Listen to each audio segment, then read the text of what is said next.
I'd like to call the Charles City Community School District Board of Education regular meeting to order with roll call vote, please. Jerry? Maycumber, Here. Walker, Here. Dyke, Here. Ryan, here, Matt. Here. Reading of the district mission, vision, statement, and core values by Director Walker. Our mission is to engage, inspire, and empower students and staff in order to maximize learning. Our district core values are best for all kids, family, committed leaders, passionate, and invitational. Thank you. Approval of agenda. Is there any revisions or additions? There are none. I'll ask for a motion. Motion to approve the agenda as presented. Second. I have a motion and a second to approve the agenda as presented. All those in favor say aye. Aye. All those opposed? Motion carries 5-0. Agenda item number 4, welcome visitors and public comment.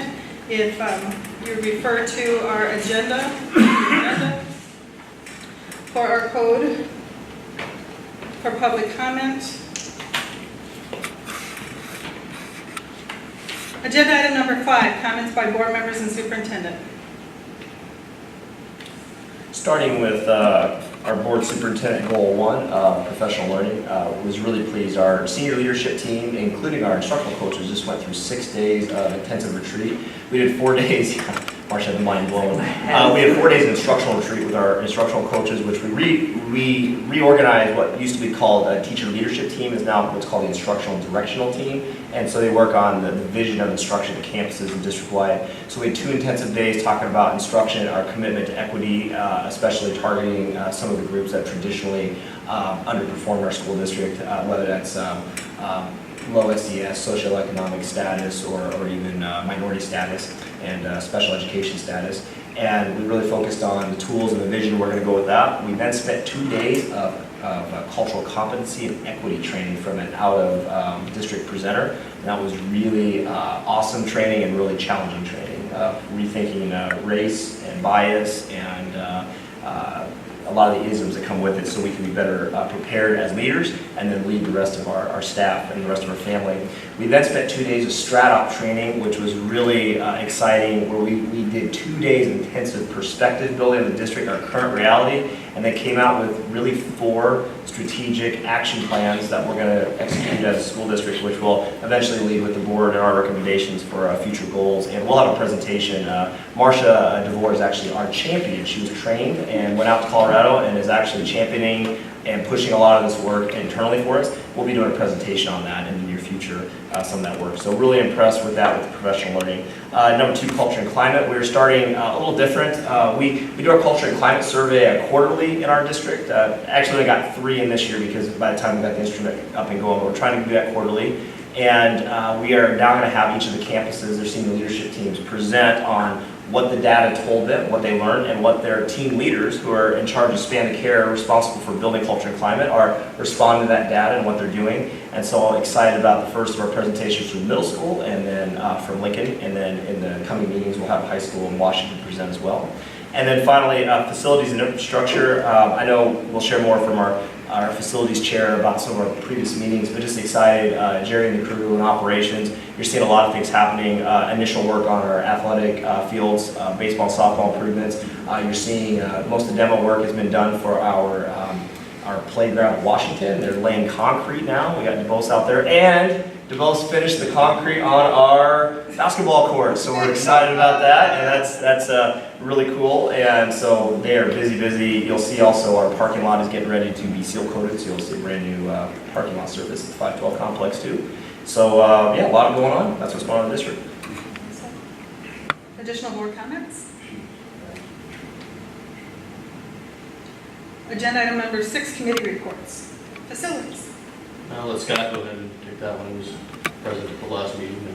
We met last Tuesday, and the TLC leadership team came over and had a conversation with us.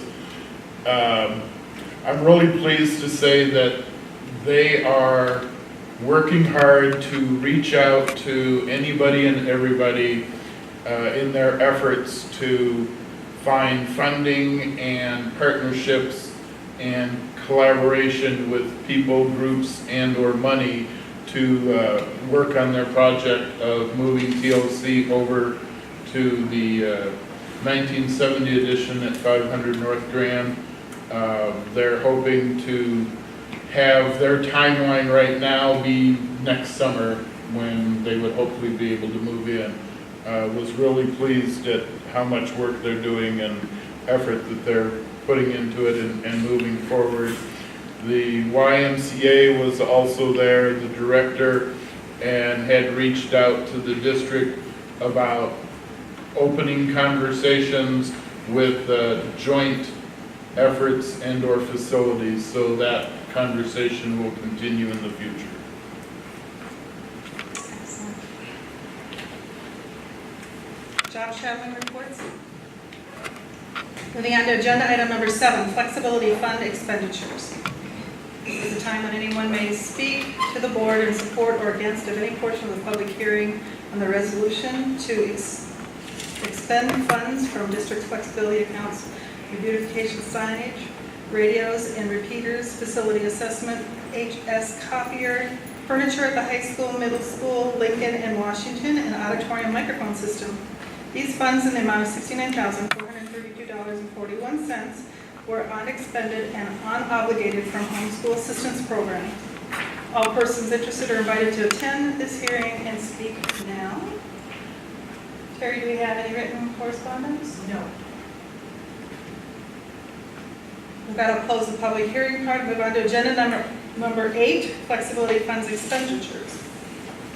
Motion to approve the resolution to expend funds from the district's flexibility account for beautification signage, radios and repeater, facility assessment, high school copier, furniture at the high school, middle school, Lincoln and Washington, and auditorium microphone system. These funds in the amount of $69,432.41 unexpended and unobligated from homeschool assistance program as presented. I'll second. I have a motion and a second to approve the resolution to expend funds from district's flexibility accounts for beautification signage, radios and repeaters, facility assessment, high school copy and furniture at the high school, middle school, Lincoln and Washington, and auditorium microphone system. These funds in the amount of $69,432.41 were unexpended and unobligated from homeschool assistance programs as presented. Is there any other discussion? Hearing none, I'll take roll call vote, please. Peg? Yes. Coin? Yes. Mack? Yes. Walker? Yes. Bateman? Yes. Motion carries 5-0. Moving on to public hearing number 9, conveyance of real estate property. Here again, this is time for a public hearing. If there's anyone that wants to speak in support or against, this is the time. The public hearing is now open.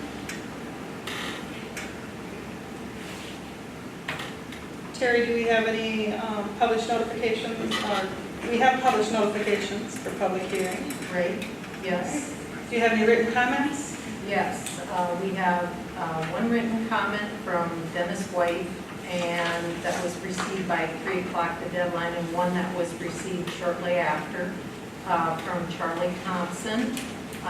And I've given you each copies of those 2 written comments.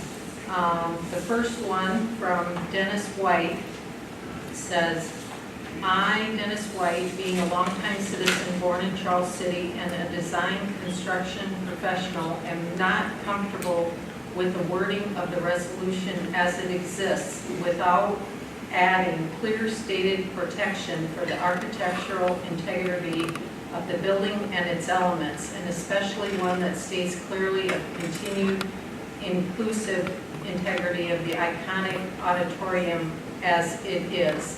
It is not in the public's or school districts or history's best interest to proceed without addressing clear stated protection for the architectural integrity of 500 North Grand Avenue going forward with said resolution. Thank you, Dennis White. Then we received another written notice from Charlie Thompson. As I read the documents you sent, it appears there is no provision requiring the developer to maintain the architectural integrity of 1932 building in general or of the auditorium specifically. There is also no provision that I could see obligating the developer making the auditorium available for general public use. I believe these are important provisions to protect the community's interest in the building and to protect the assets of the school district. Until these points are addressed satisfactorily, I believe it would be a violation of the board's fiduciary duty to the district and the taxpayers to approve these documents in their current form. However, I also believe that some relatively small changes can make the proposed agreement acceptable to all stakeholders, including the proposed new developers. Inasmuch as the auditorium at 500 North Grand is architecturally and culturally one of the most important structures in north central Iowa, I believe a slight delay in approval of the proposed transaction would be appropriate action for the board to take today. I am sorry I'm not able to attend today's meeting in person, but I am confident you can convey my position to the members of the board. Thank you, Terry. At this time, I'd like to open up oral comments, and I'm going to start by introducing Sean Faust. I'd like to introduce him and ask him to come to the microphone. Sean? He's a developer who is interested in investing in the North Grand building and investing several millions of dollars in developing the building at market rate, or as market rate housing in Charles City.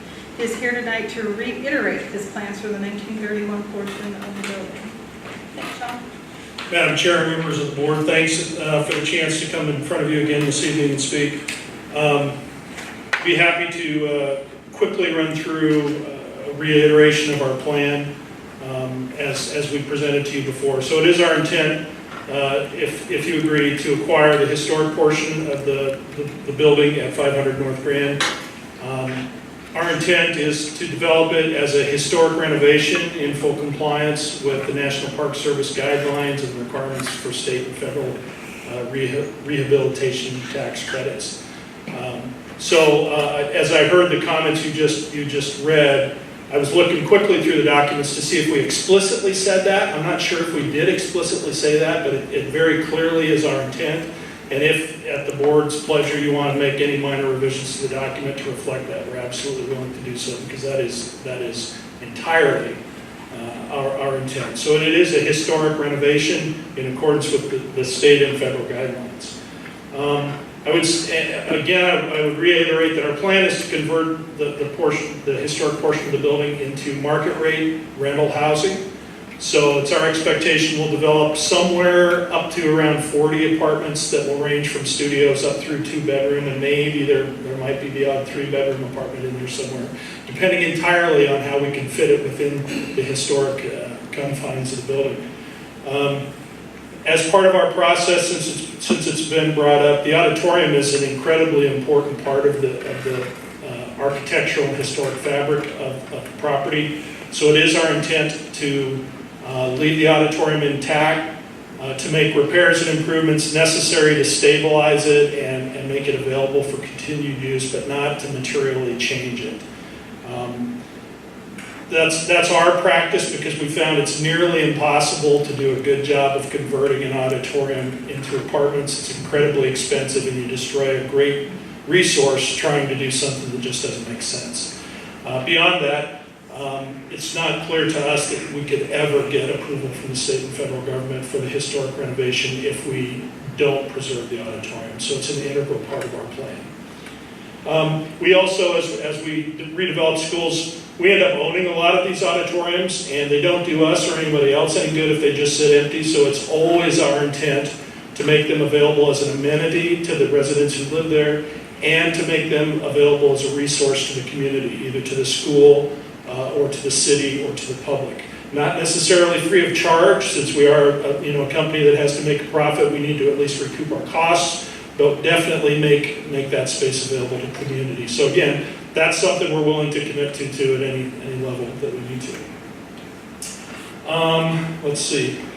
One of the other things I wanted to mention, just briefly, as an overview for part of this project, is that, again, to convert this building to about 40 market rate apartments, it's going to require an investment of about $4 million worth of construction, plus another $1 million worth of accounting and legal fees and other fees that we just can't escape to make it work. So it's about a $5 million investment to create a property that will serve the community well for a long time. I'd reiterate, it's a beautiful building, it has great architectural integrity, so I don't fault either the commenters for bringing that up, wanting to make it an issue. But it's our intent in every way to comply with the requirements for historic renovation as we pull this thing together. And we're looking for approval of a development agreement and a buy-sell agreement with you tonight or at your pleasure. And I would mention that we're nearly through the process with the city of getting a development agreement with them for the portion of support that we need from them. We're not quite there yet, but it generally is fitting with our time frame here, so I feel comfortable moving ahead if you do. With that, I guess I'd love to answer any questions if you have any. I have a couple. I think one thing people will always want to know is just understanding how that relationship between the 1970s portion and the 1930s portion will work. Since you're only owning part of the building, ensuring that what you do doesn't affect them and what they do does not affect you negatively. Do you have a plan on how to work out those differences? A couple responses to that. First of all, from the physical plant standpoint, our proposed agreement with the school district outlines how we would handle maintenance of common elements. So there are locations where the walls and the roofs and some of the structure are common between the two. And so our agreement specifies that we have to cooperate with one another in the maintenance and preservation of those elements. Beyond that, our intent to develop it as a market rate rental property is out there on the table for the school district to understand and to interpret as you decide what are appropriate uses for your side of the space. We are operating with a certain amount of goodwill and trust between the two of us that the things we choose to do on either side of the wall are complementary with one another. I guess I would say that even though I feel comfortable with this, I would say that what I'm doing is pretty well laid out in black and white. What you're planning to do is maybe a little less completely defined because you still have more flexibility going on. But even as you reported this evening, the discussions for how you're planning to use the space are already underway and they're completely compatible with our discussions. So there are some uses that I think reasonable people might say are not appropriate uses to have right next to a residential rental property. But we've not attempted to specify that and to tie you down. We're relying on the goodwill and the cooperation of the school district as you decide what to do on your side. Thank you for that. That's a great answer. Thank you. Good. Second one I have is, as reading the document, it doesn't specify a lease with the district, and the district obviously currently occupies space there. From what I understand, it says that basically the district is allowed to retain and use that space, paying the cost of the utilities, but it doesn't look like there's any rent associated with that. It's just kind of a in-kind, I don't want to call it a donation, but just an in-kind use maybe. It's a good point, actually. We might want to actually enter into a lease at some point that formalizes that agreement a little more, but the intent is absolutely that we actually want you to stay there, and we don't want any compensation of any kind. The thing we are asking for is that you continue to use the building during that period until we're ready to build, however you see fit, just to help keep the building alive, because once these buildings go dormant, they deteriorate quickly.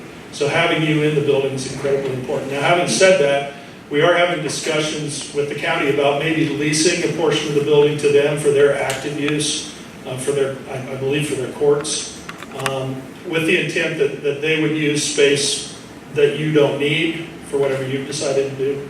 And my assumption is that primarily you're going to use part of the space for administrative offices, kind of like you are now, and you may not have a need for other space in the building. And if that continues to be the case, if we can lease it to the county and they can get some good out of it the next couple of years, we'll do that. So if the board would like to enter into more of a formal lease to document any of that beyond what's already in the development agreement, we certainly can do it, but I would clarify, we're not looking for any money from you. Thank you. I just want to make sure that was clear, that the district doesn't have to leave at this time. And the cost of the use of the space is basically the utilities. There isn't a rent or a lease payment. Yeah, I'd say utilities and just whatever basic maintenance Sure. that you require. And I think our development agreement does kind of specify that major maintenance would be a different deal, but Right, basic maintenance would be yours. And then, from your perspective, when do you think you would want to begin construction?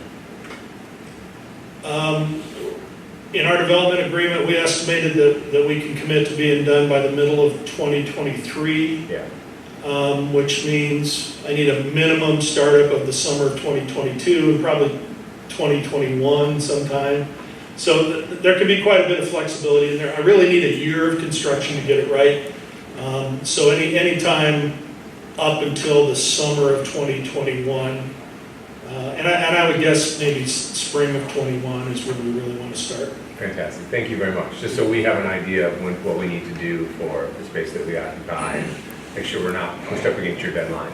Okay, Thank you great. very much.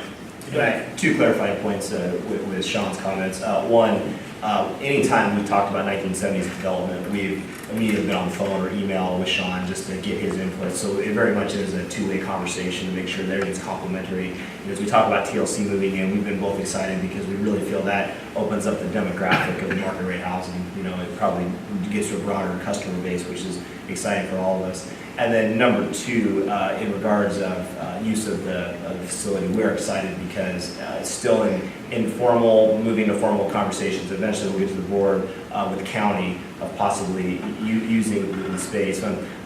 I'll rephrase, not formal conversations, because at that point, likely pending board approval would be an agreement with Sean. But they've been talking with us too about what it looked like to use the North Grand building as a temporary courthouse. And in fact, we're to the point where we feel that is imminent enough that Jerry Mitchell's been working on having an auction to try to vacate much of the property, the surplus property in there, getting that ready. We really feel that's a win-win for the community because you're going to see life in the facility, probably a heavy use up until the point where it is goes through its rebirth. So a lot of win-wins coming for the facility altogether. Thank you. Additional questions for Sean? Some of the tax credits and that you're receiving that are historical based, don't they have parameters that address the building and its historical assets that would They do. void and null if you were to change? Right, and that's one of the reasons why our commitment to meeting their requirements is so significant. If we don't follow their rules, we don't get their funding, and without their funding, the project doesn't work. So we're absolutely committed to it. So based on that, my next question is, wouldn't it be then a bit redundant for us to turn around and have to put that into your contract, knowing that you're already having to abide by that type of a situation and regulations at a state level? If we had said in the agreement that I was going to do a historic renovation, I'd say that's 100% true. I couldn't find it when I was reading tonight whether we actually said those specific words. So I still think that's true, that our intent is very clear and that we have really no choice in how we move forward, because if we don't do it that way, there's no way to make it work that I know of. So I'm not sure that it's necessary to make a change to the agreements, but if we did, I think I would insert 3 or 4 words where I would commit to doing a historic renovation in compliance with the state and federal guidelines, and that'd be it. Sure. Any other discussion? I think it's a great use of the space. I'm excited to see you. Yeah, thank you so much. Absolutely. With that, I'll close the Yeah, thank public hearing. Thank you. With that, I'll close the public hearing. Was there Any other further? other oral comments regarding during the public hearing? Anything else? Then I'll go ahead and close the public Yeah. hearing. We'll move on to agenda item number 10. Resolution for conveyance of real estate property. I'm going to start by entertaining a motion, and then we'll discuss. I move to approve the resolution to convey the 1932 portion of 500 North Grand Avenue building for $1 to Sean and Meg Fausch as recommended. Second. I have a motion and a second to approve the resolution to convey the 1932 portion of the 500 North Grand Avenue building for $1 to Sean and Megan Faust as recommended. I'm now opened up for discussion.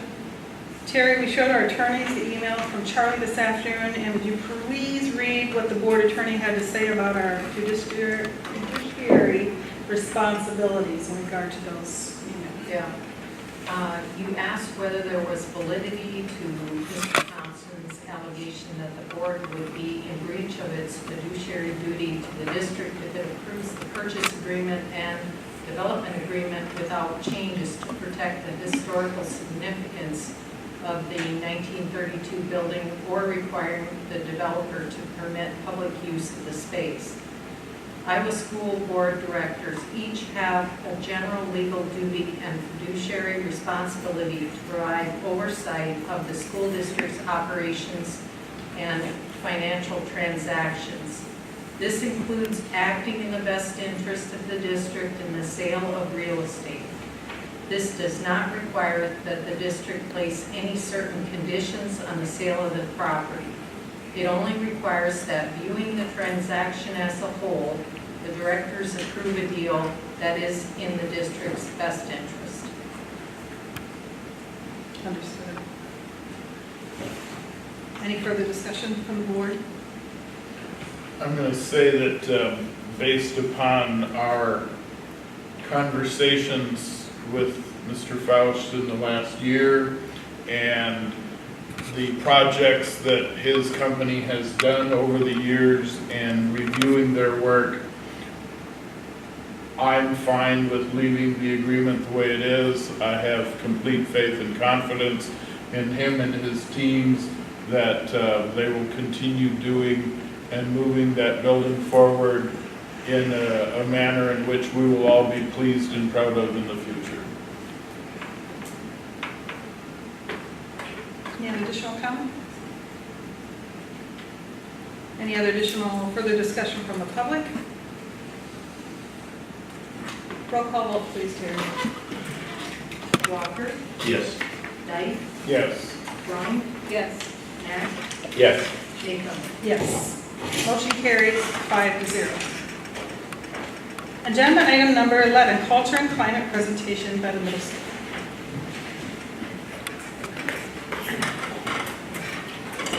Thanks, Sean, for coming. Thank you very much. Thanks, Sean.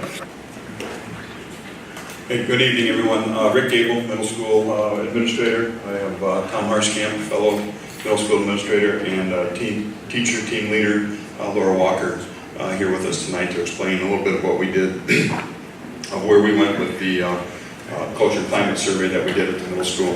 I believe you've been privy to all the data that we collected in our 3 meetings, correct? We've been able to, or excuse me, in our the three times that we submitted the survey to our staff members.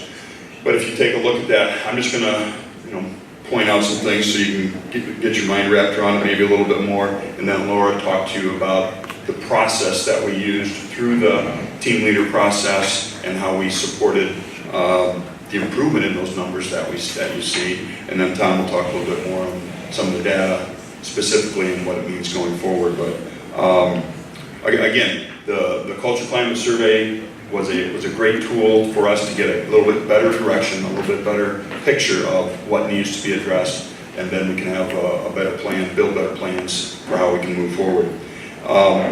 You can see as you look on November 18th, the data that we received there, received a lot of good scores, close to 80% and better. There's always some time it takes to get used to the tool, and you can say that's part of the increase and improvement that you did and that we had. The other part was some things that we did specifically. You can see that there were 3 numbers, numbers 2, 3, and 5, that were at 51, 52, and 40%. And this is of about approximately 60 people that took the survey. Teachers, all support staff, cooks, janitors, everybody that works in the building took this survey.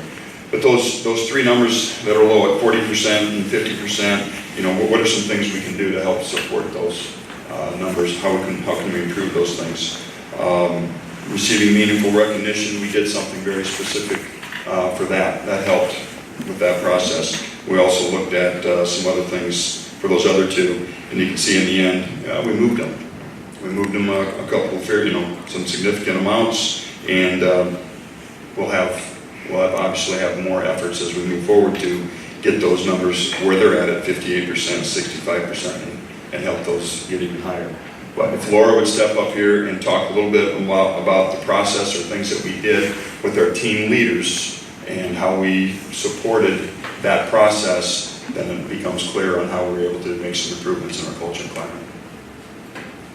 Hi, I'm Laura Walker. I would say the team leader process is probably one of the biggest factors that went into our culture and climate this year.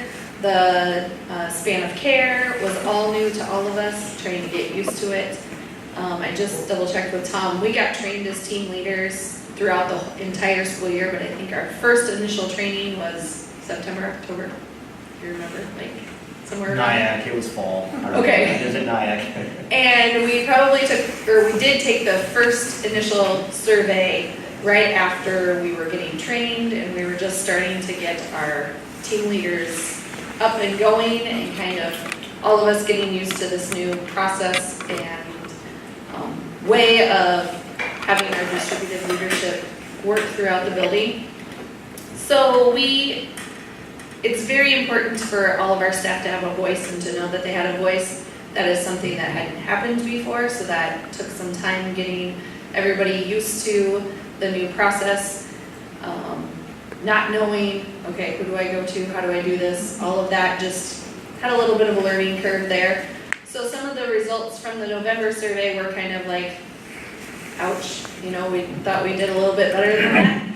But I think as the year went on, actually I know as the year went on, we got more comfortable, we understood the process, we understood everything a little bit better.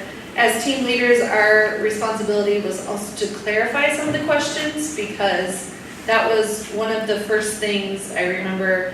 Admin gave it to us first and we read some of the questions and we were like, the wording is a little off. We think only having yes or no as an answer. Some people, if they don't always understand the question, they just put no because they're afraid to answer yes. So communicating that understanding of the questions was something that we did. With our team leader process, we met every Tuesday, Wednesday, Thursday for a quick 10-minute huddle to address concerns or communicate different things that needed to be communicated throughout the staff. We also had a shout-out board that right as you come in by the 7th grade space, there's like corkboard that we could kind of do some shout-outs. That was started by one of our instructional assistants and she totally ran with that and we just continue to praise and give shout-outs to our coworkers. That's number 5. Yes. Number 5. Number 5, Yeah. yes, on the On the not survey. being recognized. So that kind of helped with that, number 5. And I think just having that sense of family and that sense of community and somebody always to go to and we'll get you the answer and we'll get that information. I'm excited for next year to see how this continues to grow. Mike told us in our first training, it's not going to happen just year one. It's a work in progress and it'll eventually grow. And so we're excited to see these numbers in the fall grow and keep continuing to grow. And I'm sure next year will be even better than this year. What was really a good byproduct of it was, and it was also anticipated, Mike prepped us for that, was the conversations you could have, the real conversations you could have in these huddles. You know, said Laura, some other team leader came up and said, hey, what about that thing you said you were going to take care of X, Y, and Z, or look at that? And you go, oh, yeah, you're right. Didn't get done yet, I'll be back on it. So it's that ability to have those real conversations and to improve, increase the efficiencies of things going on. I think that was a challenge for us as teachers because Mike said, you have to be willing to call out your admin. And we're not used to that. That's not natural. That doesn't come natural. So that was kind of, I would say, another thing that just a work in progress. All right, and I'll add to it a little bit, the perfection that was, here, never got called out on anything, but I did all the time. I talk about making mistakes all the time. So the 3 areas that we highlighted, obviously we paid attention to those. I think that somebody's like, I was telling myself, why did I share all the other data? It's kind of like we did with our teachers. We shared it all from the beginning. They had to take ownership of it as well, not just me. Because the question about your leader That was the biggest question. Are we talking about you? Are we talking about, and I said, no, you're talking about the person that's leading you. You have teachers that are leading you too. So really proud of our team leaders for stepping up in those. The one I want to talk a little bit about that I was probably the most proud of, is the number 14. It's called the Net Promoter. I don't know if you see that. It was like it's page 2. Basically, it's from 0 to 10. If you get a 9 or 10, you're a promoter in the district. If you're a 7 or 8, you're passive. And if you're a 0 through a 6 on this scale, you're a detractor. And you can see in the fall, we were a negative 30 if you add up all our scores. That kind of hurt. I was like, okay, we don't have people that want to recommend our school. That's a problem. Our teachers are our voice in the community. And you can see we went from negative 30 to over 220. So a big positive turnaround there. Like I said, super proud of our team leaders and our teachers. I'm a super nerd, and that's why you got all these yeses and no's, but that's the way I like to see it. And there were some that, yeah, well, they're all no's. That's not great. So we still have work to do, which is pretty exciting, and ways we can still reach our staff in a better way. So, thank you. Any questions? Any questions? Can you ask questions? The numbers of participants, I see 39 certified this last time, 21 classified. What is our totals?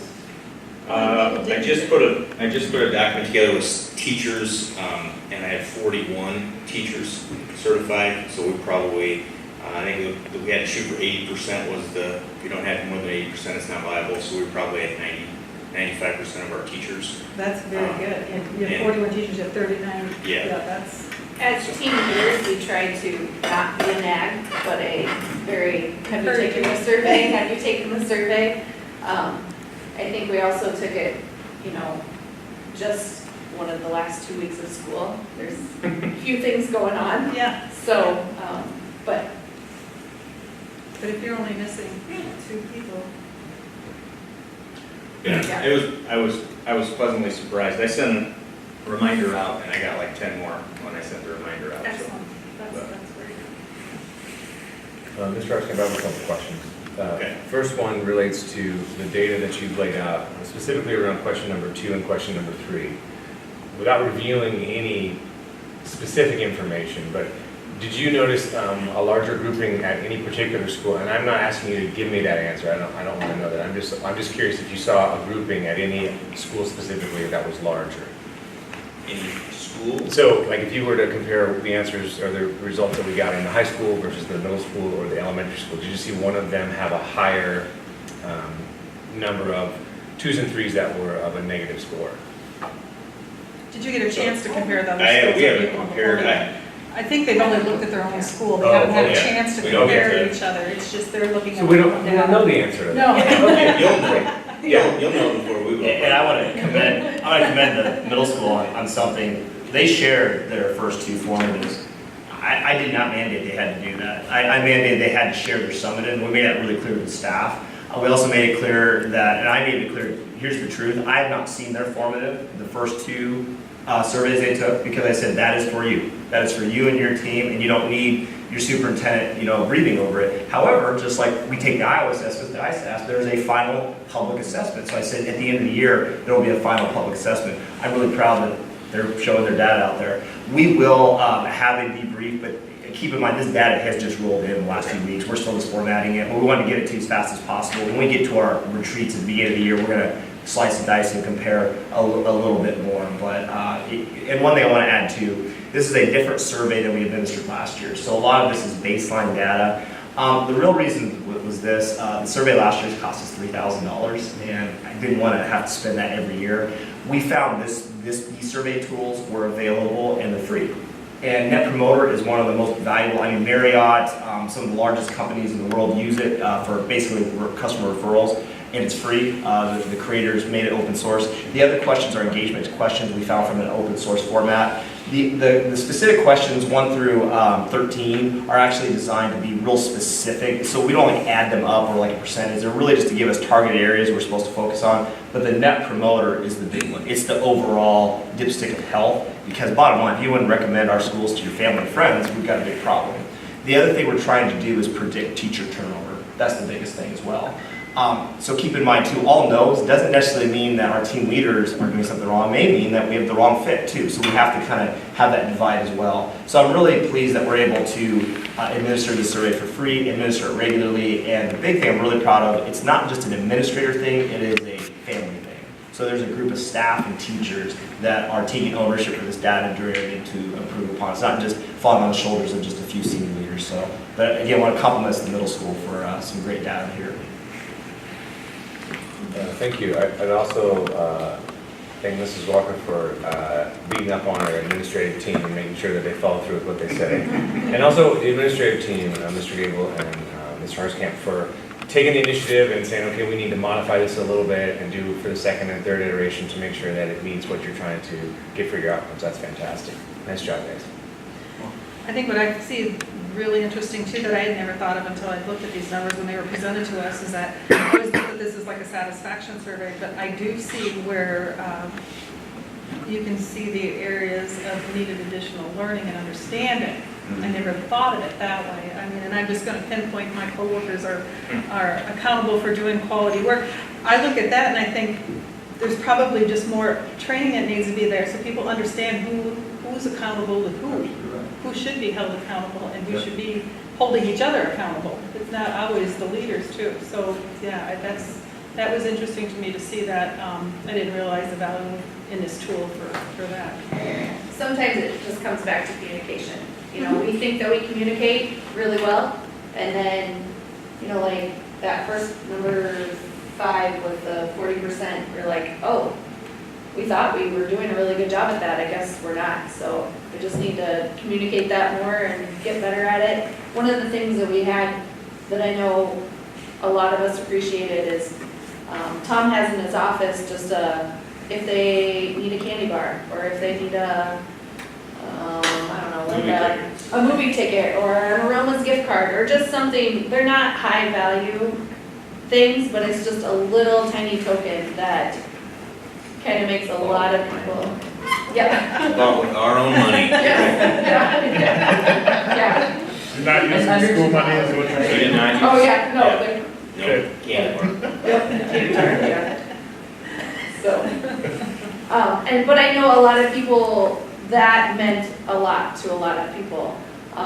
One day I gave it to one of my team members, and she all day was trying to figure out why and who gave it to her, and so, but she had a smile all day, and that's all I needed to know, so. Excellent. Yeah. Outstanding. Jason, I want to say thank you to you because you hit this hard a few years back. This is one of the issues that you brought to the board and had to continuously remind us for some time before something that's finally done. And I just want to take a moment and say thank you. Took a lot of convincing. But Yeah, it took a lot of convincing, but you can see just from this is our first real presentation. Look forward to continued growth that this tool brings us. Excellent. There'll be specific metrics and goals that we're going to target next year on these numbers, but we had a baseline this year. But then more importantly, we're going to put a metric on turnover. We'd like to get our turnover. Turnover the last 3 years has been between 10 and 12%. That's too high. We want to get it underneath 5%, other than retirements and promotions and things like that. So, but this is a great step in that direction. So, I did want to give one last shout out.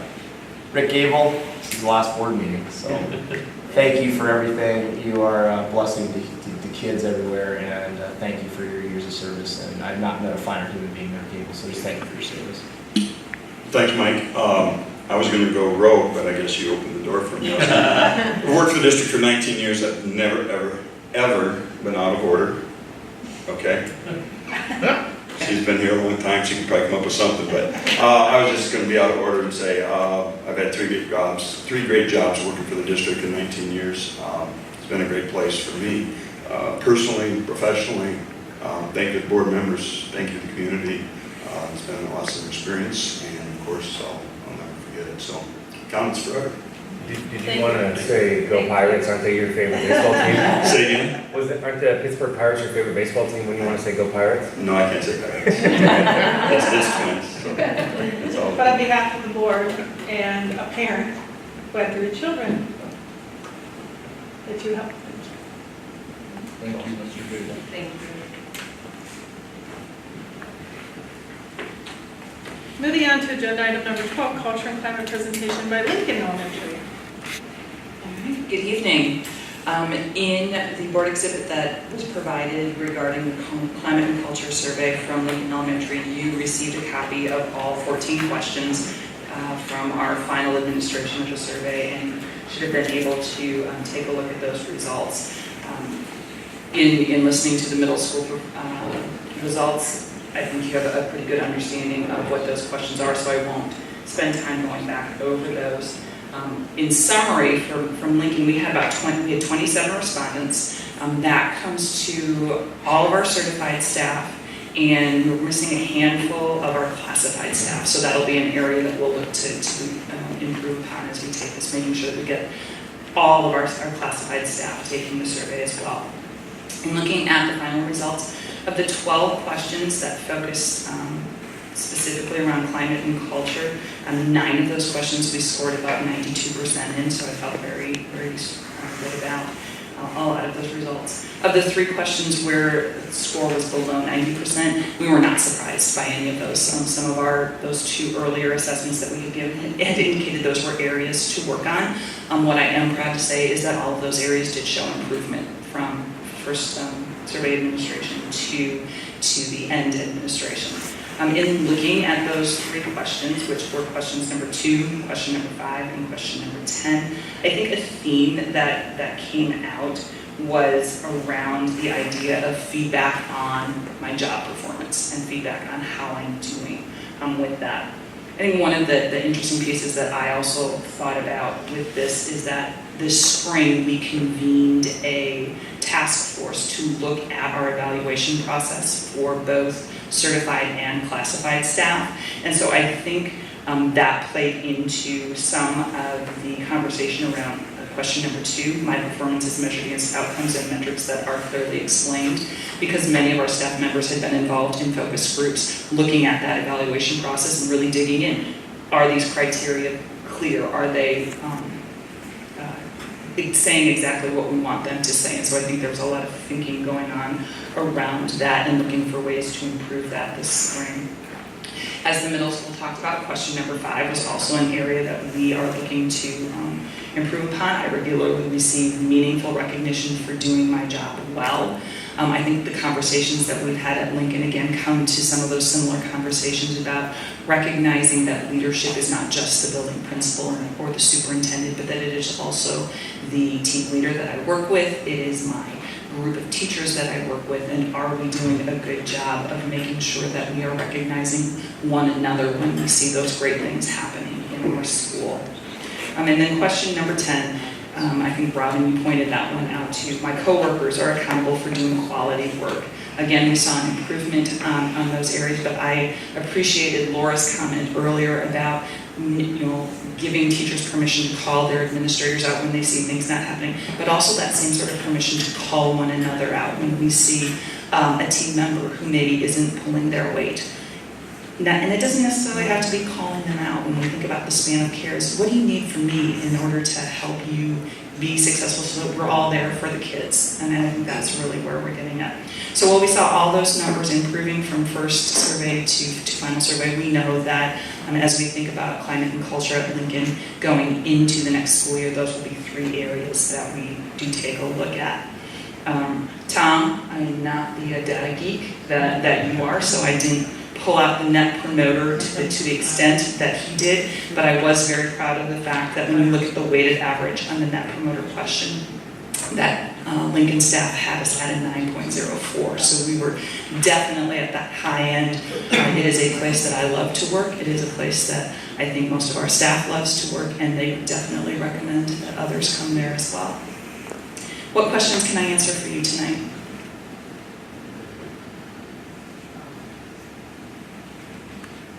You got bailed out in 1 second. Thank you, I just want to say that Tom's data was awesome. Outstanding, I'm sure it was. So, He'll have to teach me. Maybe he can help. As a side assignment, it was very easy for us lay people to understand, so thank you. I think we have Washington and the high school next, so at some point. Yeah, can you email me that template used? Yeah. Thank you. All right. Moving on to agenda item number 11, or excuse me, 13, Shadow Avenue property. Superintendent Fisher? So recently, I was reached out to by Dean Stewart of Stewart Realty, and when they heard about our strategic shift on our athletic fields, he was informally approached by Bailey's Nursery about the possibility of opening a discussion, their words, opening a discussion about possible sale of the ground back to them. That happened informally just a little bit. I just, before we bring it to the board, is that a serious thing? So we talked to Dean Stewart a couple times. He reached out to Bailey's a couple times, and it got to the point where we realized that they were serious about this, and so we took it to Facilities Committee.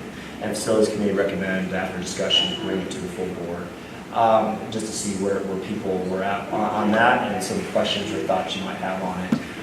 In addition, I've actually had, and not to the point where I can use the name of a private citizen actually reach out to me as well, expressing some interest in possibly purchasing the ground. But by far the most serious would be Bailey's Nursery entertaining a conversation with us to buy the property back. I did talk to Jim Lundberg, representing FFA, and he said he had no problem with that. If we do hold on to the ground, they do have some possible plans with it. However, it is not instrumental in necessarily their strategic plans. There's some stuff strategically they want to get done with some facilities, but that can be a lot of different places, including fairgrounds. So he said it's in the best interest of the district. They had no reservations. I checked in with him about that as well. And so that's kind of what's presented right now, and just wanted to see what discussion or questions you may have. My concerns, my thoughts that we talked about in the meeting a little bit is that, especially regarding the private citizen that contacted us, but, we owe it to Bailey's to give them first right of refusal, in my opinion, and how that happens with the policies and procedures for sale of school district property, maybe cloudy, but the fact that they up to were willing to work with us to give us an opportunity to purchase that property and develop it, we substantially owe it to them to help with that. Personally, no other farmer around here in their right mind would allow us to pick out 20 acres in the middle of their property and split the property up and do that. It completely changes the integrity of the property as a whole. So we owe it to them to make it right, if that's the case, before we were to sell it to someone else, in my opinion.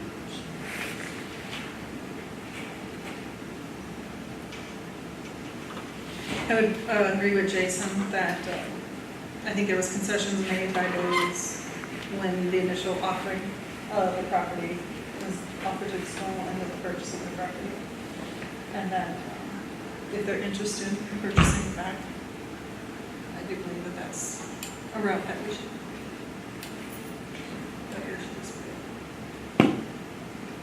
Well, I don't disagree with that position. I think we have to have a legal opinion on that. When we dispose of property, I think we're supposed to get competitive bids for it. Oh, absolutely. So, It'll fall within our policy, but, And we've had, we reached out to Connor Watson with Badger Food for some initial legal opinions. Terry, you want to weigh in on that, some of the conversation, Connor, on the process?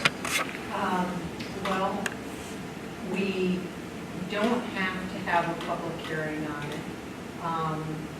We just, you can approve a resolution asking for people to submit bids to the district, and then you can take a look at it and go from there, I guess. I was requested by Dean Stewart, if and when we want to pursue this, that we make the first initial conversation. Just, it would be easier in terms of just the legality of that piece, rather than them approaching us, even though, informally they have. To start a formal process, it would start with some sort of resolution from the board directing me to start formal conversations, because everything up to the point is just that, informal conversations about having a conversation is the only thing's happened thus far. so is there any reason that we need to not go on the property right now? Is there some issue that would need us to dispose of it or sell it?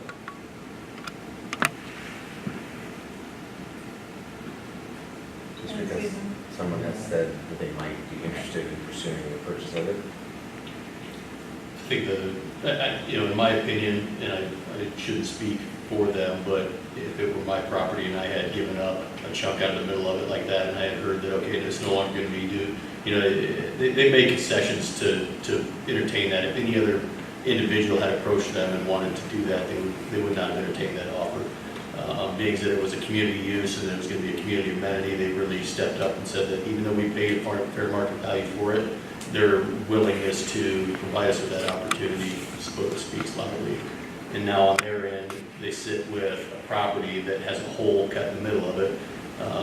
And if they were able to bring that back together, it brings their property, some attractiveness back to that property is what I see.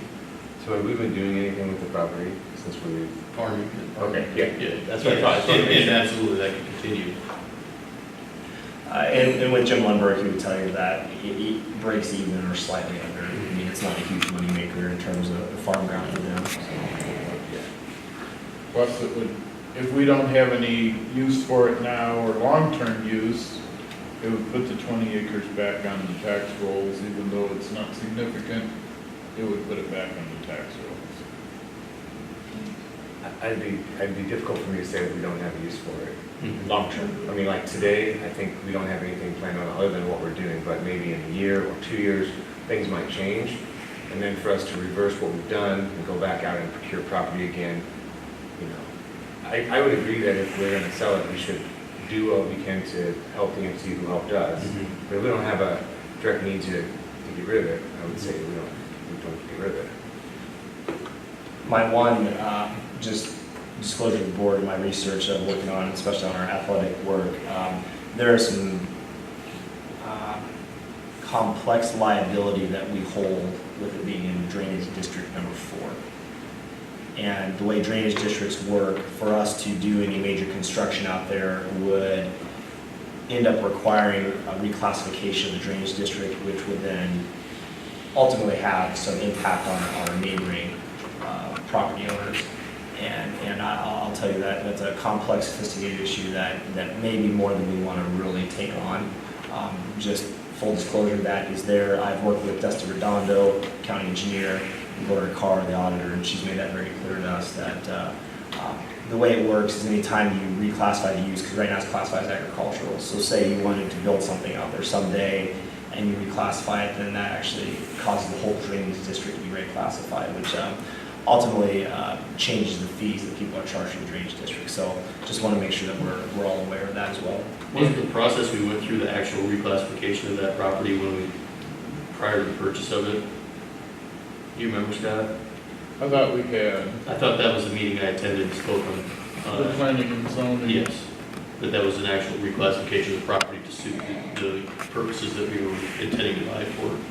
If there were issues substantially upfront, we would not have agreed to the purchase, and I had expected that was part of our purchase agreement with for the property. So I guess I'm confused as to why those issues even exist at this time when we went through that process. And then second, that with Jason, do you have something in writing from them that says, this is the steps you'll need to do, and these are the costs you'll incur to make these changes? And I haven't taken the opportunity to speak with Dean Stewart on that because he was present at that meeting and in that a big part of that process, but maybe I should. And maybe that's just my own confusion. And I'd be happy, and this, not in writing, but I've had 2 substantial meetings with Gloria Carr and Dusty Redondo. I'd be happy to have them come to the facilities committee and discuss that. My understanding is, Gloria Carr's word at the time, not in writing, but I took notes, 1916 was the last time it was reclassified, and it's evenly classified right now. And what happened was in somewhere in the 1960s, the law changed, and meaning that it's no longer equal classification, it's you are billed on the drainage district depending on how much you use it. So depending on your position where it's at. So if you're higher up, you may charge less than somebody lower, in terms of where the drainage tile is. and any major reconstruction, such as converting to athletic fields or to school use or residential or something substantial, would require, and her quote was around $50,000 to be split among all the property owners to reclassify it. And that cost is shared among all the property owners. The bigger issue would probably not be that as much. It would be, first of all, any improvements to the tile would be evenly shared across the property owners. And then the other piece would be is the reclassification, people's bills would change. They've been consistent for many, many years, but then depending on your usage. The other concern we have is there might be some properties that aren't in the drainage district that could possibly have some liability being in it if the reclassification were to occur. Because in some regards, the drainage district has even expanded over the years, but it's never been evaluated. So again, this is just information shared to me by Gloria and Dusty, sorry. And but be happy if we want, we could have Dean, we could have Gloria and Dusty come into a meeting if you want. I think I would appreciate that at a facilities meeting to clarify that, because like I said, I know I sat in that committee meeting in the courthouse and we went through this. Dusty was there, I answered questions about line of sight, where we had clear representation of what the property would be used for. We went through all of that information there, and I believed it to be that information was settled at that time. But we can take a look at that. It may not have been, so And that let's would- have another conversation. And that would be very pertinent to the decision made as to whether to sell it. Yeah, in our next facilities meeting, I'll ask Gloria. Dusty's a little harder to nail down because we're sharing with Chickasaw, but I can get Gloria to come in at one of our facilities meetings. Happy to have her share that information. What's unique about Drainage District number 4, there's usually a trustees board that governs it. This one doesn't have a trustees board, so it actually goes straight to the board of supervisors. So any major change we have to do, classification would have to go to the board of supervisors for approval, and that's what, and Gloria can explain more of that process. In my mind, as long as we haven't done anything on that property and that property still stays in the condition it was purchased in, if Bailey's were to come with us wanting to purchase it back because of a future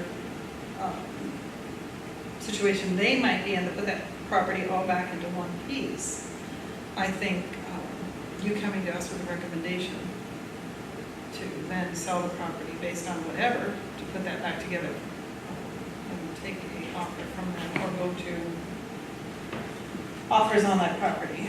We should. But this time you're saying what we're looking at doing is looking for a resolution for you to explore the selling of this property? Okay. Moving on to agenda item number 14, legislative priorities. I emailed all of you 3 legislative priorities.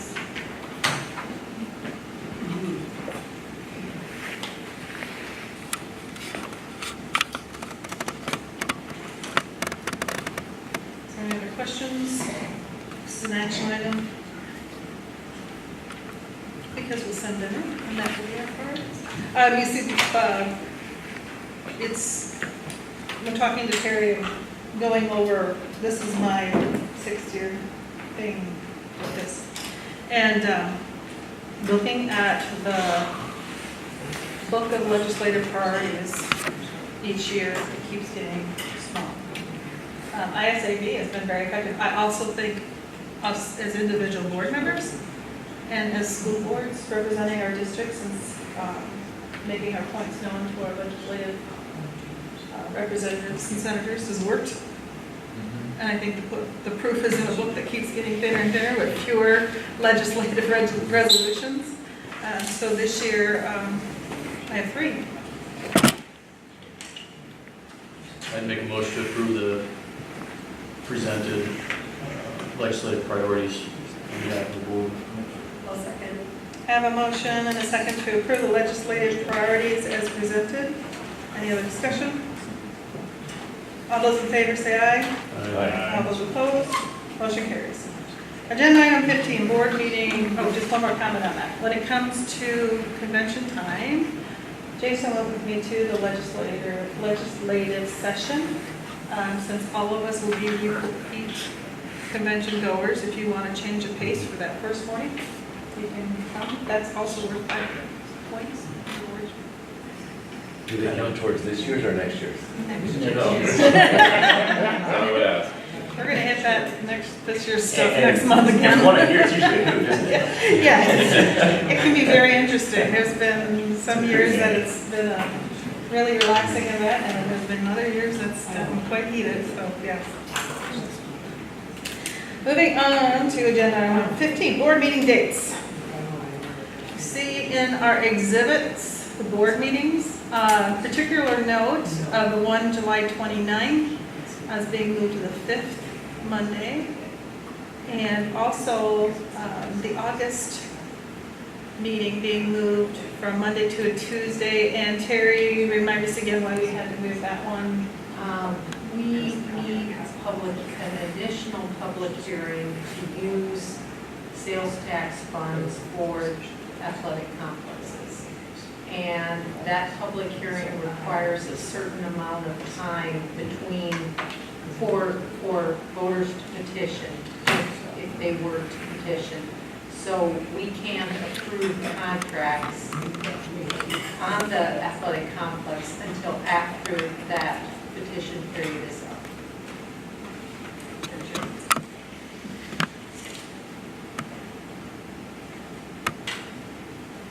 I'll make a And- motion. Sorry, I was just going to say too, normally we don't have that second July meeting, so thank you for allowing us to do that. Just Well, last year we had a resolution to have one meeting in July, so thank you for We doing need to quit that. making resolutions like that, because that's like, with- tomorrow I'm gonna buy the winning lottery ticket, too. It's just not gonna happen. With construction going on, we have to have a continued flow of board meetings to get the public hearings and get all contracts through, so thank you for allowing us to get that 29th in there. Maybe we need to encourage just having a resolution, and we just have meetings when necessary. Okay, let's, Missy? All right, so I'll make a motion to approve board meeting dates in 2019-20 as recommended. Second. I have a motion and a second to approve the board meeting dates in 2019-20 as recommended. All those in favor? Aye. All those opposed? Motion carries 5-0. Agenda item number 16, second reading of policy series 100, 200, and 300. And information was in our exhibits. Motion to approve second reading of series 100, 200, and 300 board policies with changes and to approve the review of policies with no changes as recommended. I'll second. I have a motion and a second to approve the second reading of series 100, 200, and 300 board policies with changes to approve the review of policies with no changes as recommended. Any discussion? All those in favor say aye. Aye. All those opposed, motion carries 5-0. Agenda item number 17, second reading of miscellaneous policy changes. Move to approve the second reading of other miscellaneous policy changes as recommended. I'll second. I have a motion and a second to approve the second reading of other miscellaneous policy changes as recommended. Is there any additional discussion? All those in favor say aye. Aye. All those opposed, motion carries 5-0. Agenda item 18, flexibility funds transfer. And information in our packet. I'll entertain a motion. Make a motion to approve the transfer of $1,000 of the unused balance of professional development funds as of 6/30/19. I'll second. I have a motion and a second to approve the transfer of all but $20,000 of the unused balance of professional development funds as of 6/30/19. Is there discussion? Questions? All those in favor say aye. Aye. All those opposed, motion carries 5-0. Agenda item 19, senior leaders handbook and contract revisions. A little information on this. In discussing with the senior leaders, and I just have to compliment, they're an outstanding team of people. They had 6 days of me yakking at them, so they survived, so that's a big plus there.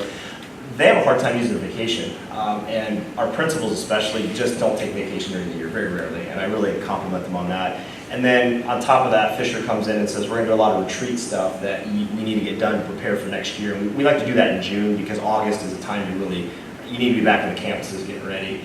Well, then vacation expires, June 30th, so they have a hard time to get their vacation in.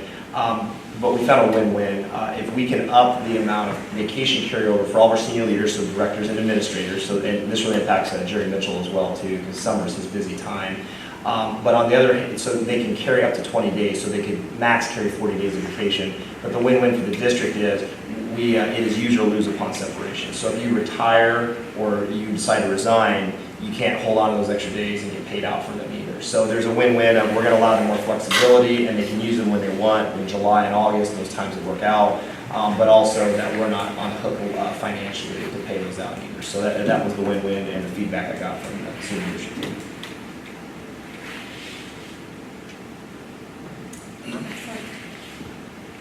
I'll make a motion to approve the modifications to the senior leader handbook for 2018-19 and 2019-20, increasing the vacation carryover provision to 20 days and reissuing the 2019-20 senior leader contracts to reflect the new vacation provision as recommended. A second. I have a motion and a second to approve the modifications to the senior leader handbook for 2018-19 and 2019-20, increasing the vacation carryover provisions to 20 days and reissuing the 2019-20 senior leader contracts to reflect the new vacation provisions as recommended. Is there any other discussion? Terry, this means I have to re-sign all those? Thank you. Okay. All those in favor say aye. Aye.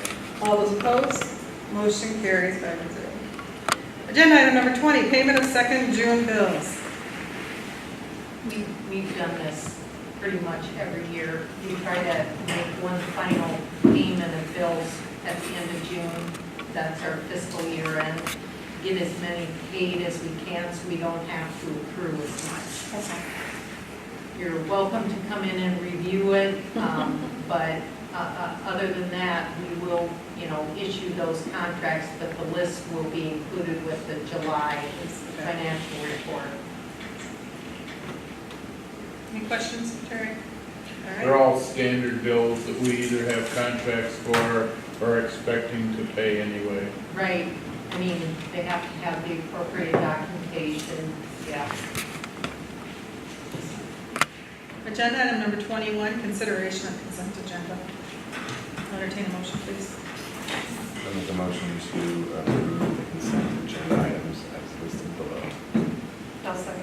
I have a motion and a second to approve the consent agenda items as listed. All those, or any other discussion? All those in favor say aye. Aye. All those opposed? Motion carries 5-0. You can see the important upcoming dates listed.